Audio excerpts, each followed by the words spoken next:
Ich wartete so 15 oder 18 Tage, ging dann zu meiner Ärztin, die mich in dieser ganzen Zeit betreut hatte, und bat sie um eine Untersuchung. Sie erinnerte sich an mich und an meine Diagnose, die so schmerzhaft war. Sie untersuchte mich 3-mal und sagte schließlich: Das ist nicht möglich, das ist unmöglich, das ist unheilbar, das gibt es nicht.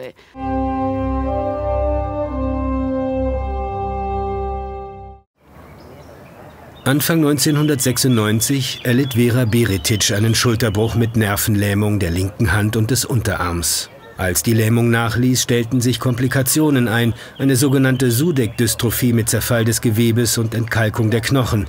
Trotz einer Vielzahl von Therapien litt sie 3 Jahre unter unerträglichen Schmerzen. Nach 3 Jahren sagten mir die Ärzte, Sie werden für immer Invalide sein und immer starke Schmerzen haben. Ich brach damals in Tränen aus und fragte mich immerzu, wie soll ich bloß damit leben? Sie sagten, ich muss damit leben. Ich musste in Invalidenrente gehen. So bestand mein Leben nur noch aus Schmerzen.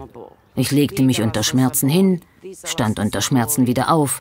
Das Leben ohne Sinn, nutzlos für mich selbst und auch für die anderen. Da lud mich meine liebe Freundin zu einem Informationsvortrag Heilung auf geistigem Wege durch die Lehre Bruno Grönings ein. 2 Jahre lang ändert sich für Vera Beretic nichts am Zustand ihres Armes, doch dann hat sie ein einschneidendes Erlebnis. Ich war gerade in einer Gemeinschaftsstunde, in der über 50 Personen anwesend waren.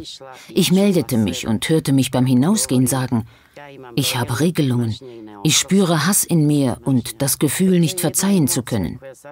Hass ist ein Gefühl, das wirklich alles vernichtet. Ich war mir dessen überhaupt nicht bewusst. Das war das erste Mal, dass ich aus vollem Herzen sagte: Bruno, mein Freund, nimm mir das ab.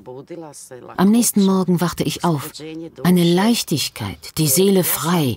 Und ich hatte ein kleines Bild im Sinn, dass Vergebung ist, zu verzeihen, was man nicht mehr verzeihen konnte.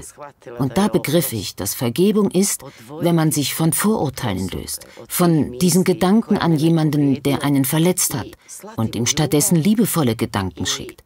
Und erst als mir das bewusst wurde, dieser Hass, diese Starrköpfigkeit, diese Verletztheit, da bekam ich erst wirklich die Heilung von der Sudeck-Dystrophie. Es war eine große Tagung in Zagreb. Da wurde Bruno Grönings Originalstimme von einem Band abgespielt. Ich rieb mir den Arm und dachte: Aber das kannst du doch nicht. Und danach gleich der andere Gedanke: Lass mal sehen, was du noch kannst. Und dann ballte ich die Hand zur Faust und hob den Arm hoch und musste so bitterlich weinen, wie ich in den schwersten Tagen mit den größten Schmerzen nicht geweint habe. Aber was am allerwichtigsten war, ich bekam den starken Gedanken: Gott, dich gibt es wirklich. Ich hatte ja bisher nie an ihn geglaubt. Ich wartete so 15 oder 18 Tage, ging dann zu meiner Ärztin, die mich in dieser ganzen Zeit betreut hatte, und bat sie um eine Untersuchung. Sie erinnerte sich an mich und an meine Diagnose, die so schmerzhaft war.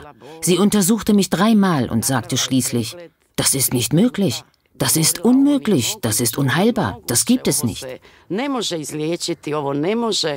Ich bat sie: Bitte schreiben Sie das auf, was Sie gerade festgestellt haben. Und sie schrieb, dass meine Hand vollkommen gesund ist, die Empfindungen normal ausgeprägt, der Händedruck kräftig und stark. Von da an änderte sich mein Leben völlig.